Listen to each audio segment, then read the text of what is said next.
echoing footsteps in a dark church corridor, flickering candlelight casting dancing shadows on stone walls. Now close your eyes and imagine yourself in 325 AD in Nicaea. But this isn't just a religious gathering. This might be the beginning of humanity's greatest software update, the most radical reset operation in history. Hello, I'm Your Name, and today we're going back 1700 years to the Council of Nicaea. But we won't be repeating that cliché story from history books. No, we're diving much deeper into much darker waters, and we'll ask this question. Could the Great Reset discussions we're experiencing today, the reset concept Klaus Schwab talks about at the World Economic Forum, actually be the modern version of a plan initiated 1700 years ago in Nicaea? Now I know when you hear this claim you might think, oh, another conspiracy theory, but don't label this video just yet, because the evidence I'll present, the cross-references and historical documents are so powerful that by the end of this video, you'll ask yourself, what if he's actually right? Look, I'm not going to tell you what to think. You're adults, intelligent, questioning individuals. I'll simply present the findings I've unearthed with archaeological precision and transform them into a meaningful story with a science fiction writer's imagination. So if you're ready, we're pressing the time machine button and going to 325 AD to Nicaea. 325 AD, the Council of Nicaea, convened by Roman Emperor Constantine. Official history tells us this was a meeting where Christianity was standardized, where the belief system was organized. But think about it. More than 300 bishops from different geographies with different interpretations of faith, and in just a few weeks, they all agreed to believe the same thing. Does this seem natural to you? Let's do a thought experiment. If you gathered 300 religious leaders from 300 different countries today and asked them to agree on a single belief system, would this be possible? Of course not. But it happened in Nicaea, or so we're told. Now I'm dropping the first bomb here. At the Council of Nicaea, they didn't just have theological debates, they actually decided which texts were secret and which were false. So think about it. A group of people gathered and said, this book is God's word, this one isn't. Who were these people? By what authority were they doing this? And most importantly, what was in the ones that were eliminated? The Gnostic Gospels, the Gospel of Thomas, the Gospel of Barnabas, the Gospel of Mary Magdalene. All of these were shelved, declared apocryphal, meaning false. But now, thanks to modern archaeology, we can access these texts, and you know what we find in them? Concepts of reincarnation, women's religious leadership, passages implying Jesus might have been married, and most surprisingly, teachings saying there's no need for an intermediary between humans and God. This last point is very critical, because if people believe they can reach the divinity within themselves, what function do the church, priests, and clergy have left? Zero. And this is where the real agenda in Nicaea emerges. This wasn't a unity of faith, it was an operation to establish a control mechanism. Now, let me explain this with a modern analogy. Remember the Matrix? Neo learns that reality is actually a simulation and chooses to see the truth with the red pill. The Council of Nicaea was exactly such a blue pill operation. A version of reality was presented to people, and they were told there is no other reality outside this. But there's a much deeper layer here, and I'll show you now.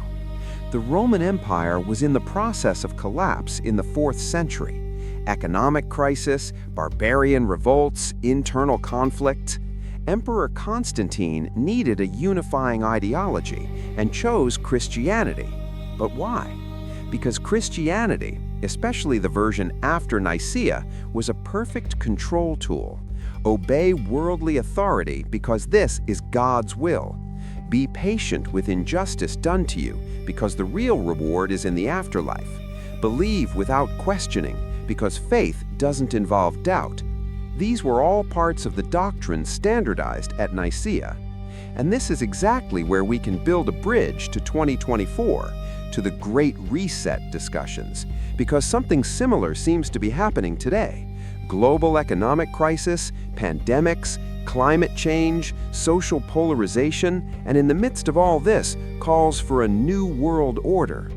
Klaus Schwab, founder of the World Economic Forum, says in his Great Reset book, the pandemic offers a rare opportunity to rethink our systems.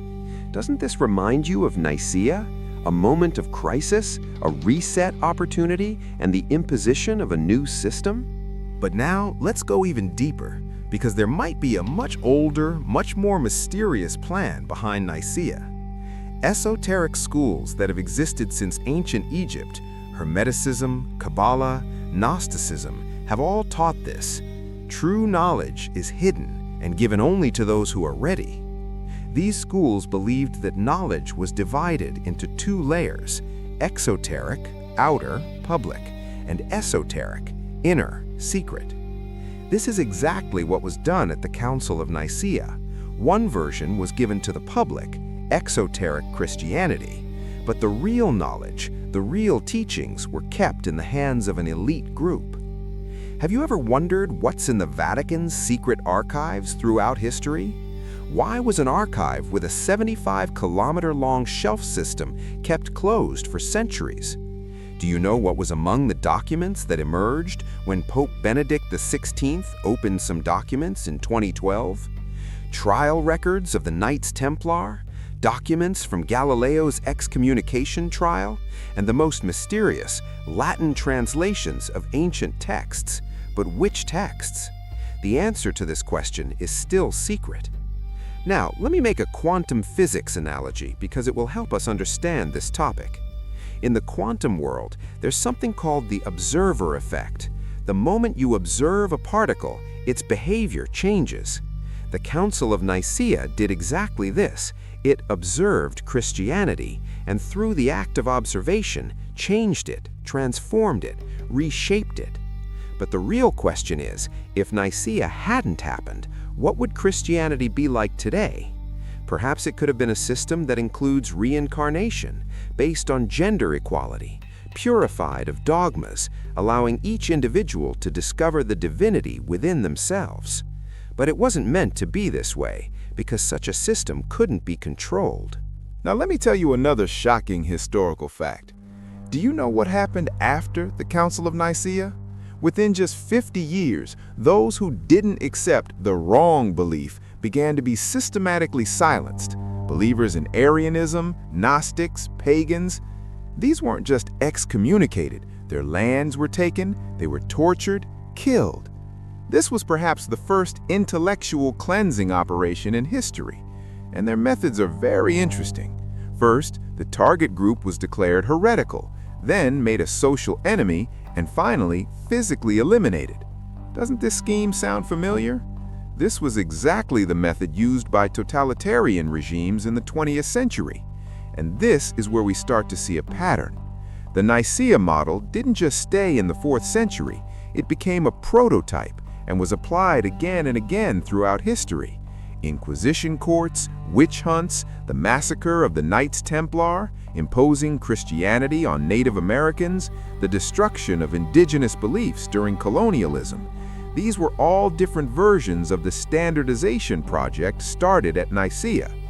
But now let's ask the most critical question. Is this continuing today? Answer, yes, but in a much more sophisticated way. There's no longer physical torture, but there's thought torture. Mainstream media, social media algorithms, fact-checkers, deplatforming mechanisms. If you say something not approved by the system, you're labeled as a conspiracy theorist, disinformation spreader, dangerous. Isn't this modern Nicaea? Think about it. Who decides what is correct information and what is false information? Facebook's fact-checkers? WHO? Governments? And how impartial are these institutions? This is where I must remind you of a very important principle of skepticism. Question every piece of information, its source, whoever's presenting it, what their purpose might be. Doing this doesn't make you a conspiracy theorist, it makes you a conscious individual. Now let's look at how political the theological debates at Nicaea actually were, because there's a very interesting dynamic here. The biggest debate at the council was about the nature of Jesus. Arius said Jesus was created by God, therefore is inferior to God, while Athanasius said Jesus is equal to God, of the same essence. Was this just a philosophical debate? No, because if Jesus was created, then humans are in the same category and can potentially be like Jesus. This is an empowering belief. But if Jesus is God himself, then humans can never reach him.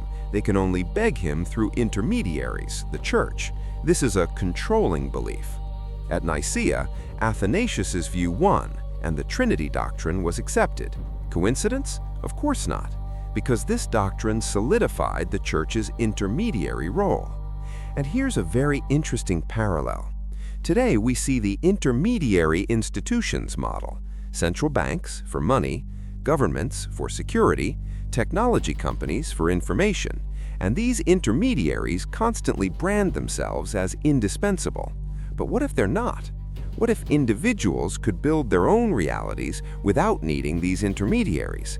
This question is what the system fears most, both in 325 and in 2024. Now let me tell you something even more shocking about the Vatican. And here, mythology, archaeology, and secret history merge. Beneath the Vatican, there are remains of ancient pagan temples of Rome. This is a scientific fact proven by archaeological excavations. But the interesting thing is, Vatican comes from the Latin words vatus, soothsayer, and can, place, meaning literally place of soothsayers. Vatican Hill was a sacred hill dedicated to the goddess Cybele in ancient times. Now think, Christianity's headquarters was built right on top of a pagan sacred site. Is this just coincidence or deliberate energy point capture? Because according to ancient esoteric teachings, certain points on Earth are located on ley lines or energy lines, and these points have special powers. The pyramids, Stonehenge, Machu Picchu, Angkor Wat, all of these are on these lines, and so is the Vatican. Now, maybe you're saying this is too fantastical, not scientific. You're right, this field is still not fully understood, but before rejecting it, think about this. Why could ancient civilizations make such precise astronomical calculations? How did societies on different continents with no communication with each other build similar pyramid structures? The answer? Either there was knowledge we don't know about, or these societies we dismiss as primitive had a much more advanced understanding than us. And the Council of Nicaea was perhaps one of the moments when this ancient knowledge was systematically hidden. Now, let's do a very practical, present-day analysis, because to understand the Great Reset concept, we need to evaluate economy, technology, and social engineering together. What does the World Economic Forum's proposed Great Reset say? Digital currencies, universal basic income, smart cities, artificial intelligence governance, carbon-free economy? Sounds nice, doesn't it? But subject it to deep analysis. Digital currency means the elimination of cash. The elimination of cash means every transaction is traceable. I don't think you want that. Universal basic income sounds nice, but ask this question. If the state gives you money, what do you give the state? Your freedom. Because the system, your income can be cut if you don't follow the rules, can easily be activated. Look at China's social credit system. It's already being implemented. Smart cities, meaning cameras in every corner, every device connected to the internet, every movement of yours recorded. Isn't this Orwell's 1984? And this is where the Nicaea parallel comes into play. Just like in 325, a system is being imposed on you for your own good, but in reality, this system is centralizing control and eroding individual freedom. I'm not telling you what to do here, I'm just asking the questions, because you must find the answers yourselves. So, in light of all this, what should we do? Here are my very practical suggestions focused on personal development and social benefit. First, diversify your information sources. Follow not only mainstream media, but also alternative sources. But don't blindly believe them either. Cross-check, compare, question. Second, read history, because history repeats itself. You can't understand today without understanding the fall of Rome. You can't understand the Vatican without knowing Nicaea. Third, maintain your independence. Don't be dependent technologically, digital addiction, economically, drowning in debt, or intellectually, locked into a single ideology. Fourth, and perhaps most importantly, discover your inner power, because all these control mechanisms want you to believe you're powerless, but you're not powerless. Each of you is an individual who can think, question, resist, and collectively, conscious individuals are an uncontrollable force. In the upcoming videos, we will dive even deeper into the true treasure of the Knights Templar, the hidden origins of the Renaissance, and the trail of modern secret societies stretching from Nicaea to the present day. But for now, let me leave you with this. History is a story written by the victors, yet the truth lies buried beneath the soil, hidden in ancient texts and within your questioning mind. So take up the shovel and start digging. Until we meet again, seekers of truth.